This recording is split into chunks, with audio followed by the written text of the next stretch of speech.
이제 새해를 시작하면서 우리가 일주일 동안 이제 기도를 하게 됩니다. 오늘부터 화요일부터 토요일까지 기도를 하는데 좀 부탁이 있습니다. 여러분, 기도를 하시는데 우리의 기도가 정성이 들어간 기도가 되어야 되겠습니다. 정성이 들어간, 하나님께 올려드리는 이 집중적인 기도에 정성이 들어가야 되겠다. 각자가 그 정성이 어떻게 될 것인가. 그러면 이제 이번 한 주간 내가 더 하나님께 더 간절한 마음으로 나아가면서 하나님께 감사하며 하나님께 집중하면서 다른 방해가 되는 요소들을 내려놓고 정성을 들여서 하나님 앞에 나아가서 기도할 수 있어야 되겠습니다. 그래서 정성을 들인 기도를 드리자라는 게 첫 번째 생각이고, 두 번째는 집중해서 드리자. 기도, 아침에 기도하고 저녁에 기도하고 또 사이사이에 하루를 살면서도 계속해서 집중하면서 기도하자. 기도 제목을 이제 우리가 갖고 기도하는데 집중해서 기도하는 겁니다.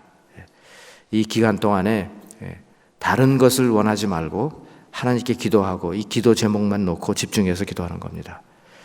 그리고 또 한 가지 생각은, 우리가 정성을 들여서 기도하고 집중해서 기도하는데 또 한 가지는 구체적으로 기도하자. 그냥 막연하게 하나님 새해가 참 좋은 한 해가 되게 해주세요, 복된 한 해가 되게 해주세요, 이렇게 막연하게 기도하는 것이 아니라 구체적으로 하나님, 저의 개인의 기도 제목은 이겁니다. 저희 가정의 기도 제목은 이겁니다. 또 우리 공동체를 위한 기도 제목은 이겁니다. 또 그 외에 다른 나의 일터를 위한 기도 제목은 이겁니다. 분명한 기도 제목을 딱 이렇게 정하시고 난 다음에 구체적으로 기도하시라는 겁니다.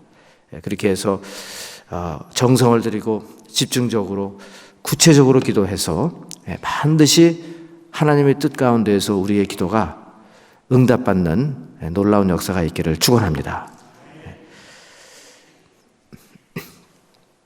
오늘 이제 에베소서 이번에는 4장하고 5장을 집중적으로 보려고 하는데 서론입니다. 오늘은 이 구절을 보면서 우리가 신앙생활을 하는 데 있어서 하나의 커다란 그림을 먼저 우리가 분명히 인지하고 신앙생활을 하고, 우리의 기도 제목도 이 커다란 그림 안에 들어있다는 것을 꼭 기억하시고 그 안에서 맞추어 가야 한다는 것입니다. 오늘 이 두 군데에서 성경 구절을 읽었는데 제가 일일이 그 구절을 들여다보지 않을 겁니다. 그렇지만 크게 세 가지 흐름을 발견했습니다. 이 두 구절에서 첫 번째는 하나님께서는 우리를 창세 전부터 미리 아시고 우리를 부르셨다는 겁니다. 생각해보면 생각해볼수록 놀라운 것입니다. 하나님이 창세 전부터, 이 세상이 시작되기 전부터 하나님은 나를 아셨고 나를 부르셨다. 이게 무슨 뜻일까? 그런 내용을 지금 바울이 쓰고 있습니다. 그 다음에 두 번째는, 그런데 우리는 하나님으로부터 많이 떨어졌고 멀리 떨어져서 세상의 풍조를 따라서 살았고 불순종한 영을 따라서 살았다. 그래서 우리는 그렇게 살았었는데 예수 그리스도 안에서 하나님께서 우리를 속량해 주셨다. 그런 표현을 쓰고 있습니다. 그리고 마지막으로는, 그래서 하나님께서 우리를 속량해 주시고 난 다음에는 선한 목적을 위해서 선한 일을 미리 예비하셔서 우리가 그 일을 할 수 있도록 우리를 다시 만들어 주셨다. 다시 지어 주셨다. 재창조해 주셨다.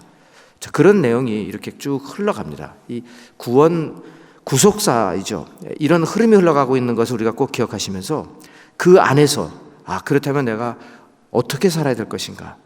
하나님의 뜻이 나를 향하신 하나님의 뜻이 무엇인가를 생각하면서 우리가 기도 제목을 찾고 기도할 수 있기를 바랍니다. 제가 한 분의 이야기를 오늘 쭉 좀 전개해 가려고 합니다. 이 한 분의 이야기를 통해서 지금 말씀드린 이 세 가지, 이 구속사의 이 그림이 어떻게 전개되었는지를 한번 우리가 생각해 볼 수 있겠습니다. 얼마 전에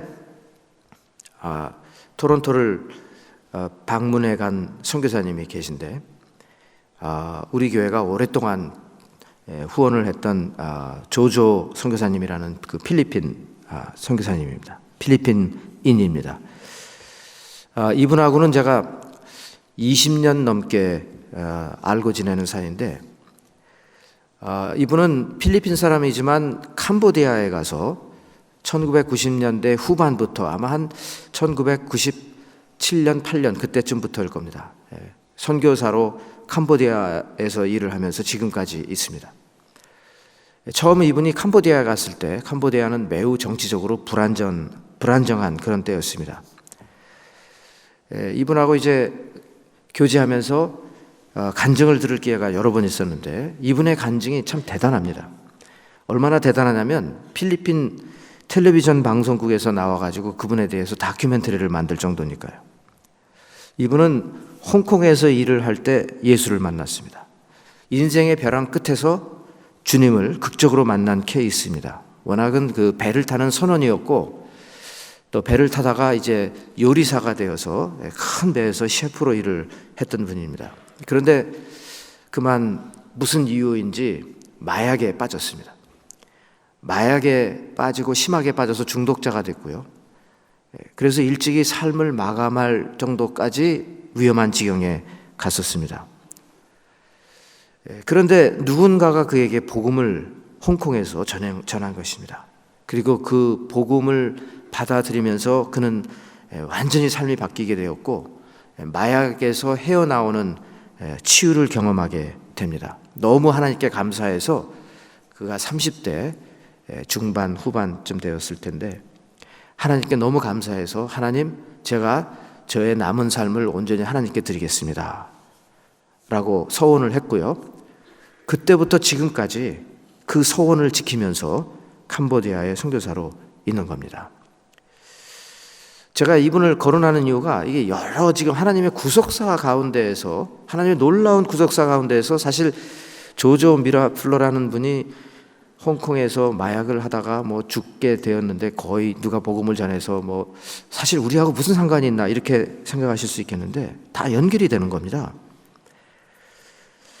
제가 이분을 이제 처음 알게 된 것은 2000년대 초반에 필리핀에 선교사로 있을 때 우연히 이제 이분에 대해서 알게 되었고 관심을 갖게 되었습니다. 캄보디아를 방문할 때 직접 이분의 사역을 찾아가 보았습니다. 그 당시에 2000년대 초반에는 캄보디아의 에이즈 문제가 아주 심각했습니다. 시골에서 여인들이 돈을 벌기 위해서 푸놈펜에 올라오면 제대로 돈을 벌 수가 없으니까 몸을 파는 겁니다. 사창가가 쭉 있었어요. 한 번은 조조 목사님하고 선교사님하고 같이 차를 타고 저를 보여주더라고요. 사창가를. 저기 보이죠? 저 가게 안으로 깊숙이 들어가면 여인들이 서 있죠? 하면서 쭉 아주 즐비하게 있던 그런 데가 있었습니다. 그래서 이 많은 여인들이 이제 돈을 벌려고 시골에서 올라와서 몸을 팔다가 그만 이제 HIV 바이러스에 감염이 되고 자기가 감염이 됐는지도 모르는 상태에서 많은 손님들을 치르다 보니까 그 많은 사람들이 다 감염이 되고 그 남성은 또 집에 와가지고는 또 다 아내에게 또 감염을 시키고 이렇게 해서 2000년대 초반에는 적지 않은 숫자가 에이즈에 걸려서 생명을 잃어가는 그런 캄보디아가 아주 매우 어두운 기간을 지나갔던 그런 때가 있었습니다. 지금처럼 HIV 바이러스에 감염이 되면 약을 투입하면 평생 죽지 않습니다, 이제는. 그런데 그때는 약이 없었기 때문에 속수무책으로 HIV 바이러스가 에이즈로 발전해서 사람들이 죽어나간 거죠. 그런데 조조 선교사님이 이 에이즈 환자들에 대한 특별한 마음이 있었어요. 애틋한 마음이 있어가지고 그 당시에 사람들이 너무 겁이 나니까 사실 가서 손을 붙잡고 이런 것도 못했던 때였습니다. 그런데 이 에이즈 환자들을 위해서 주일 오후에 예배를 따로 만들었습니다. 에이즈 환자들만 모이는 예배가 한 수십 명 모여서 예배를 매주 드리게 됐고 저도 이제 몇 번 그 예배에 참석을 하게 되었습니다. 그런데 그 예배 도중에 한 번은 잊지 못할 장면을 제가 목격한 겁니다. 예배가 다 끝났는데 어떤 여인이 딸을 이렇게 데리고 조조 선교사님 앞에 와서 간곡하게 뭐라고 말을 하는데, 저는 그 나라 말을 모르니까 나중에 물어봤어요.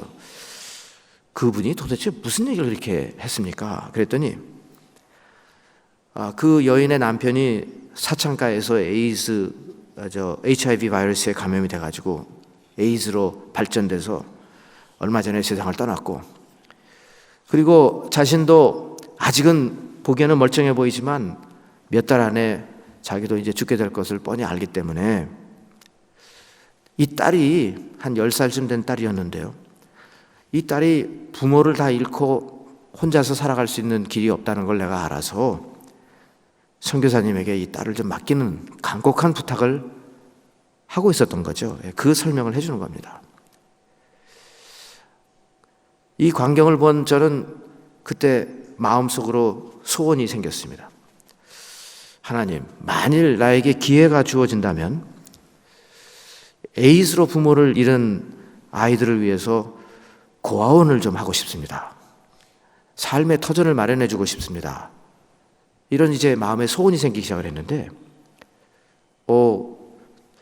얼마 후에 제가 토론토 영락교회 담임 목사로 오게 된 겁니다.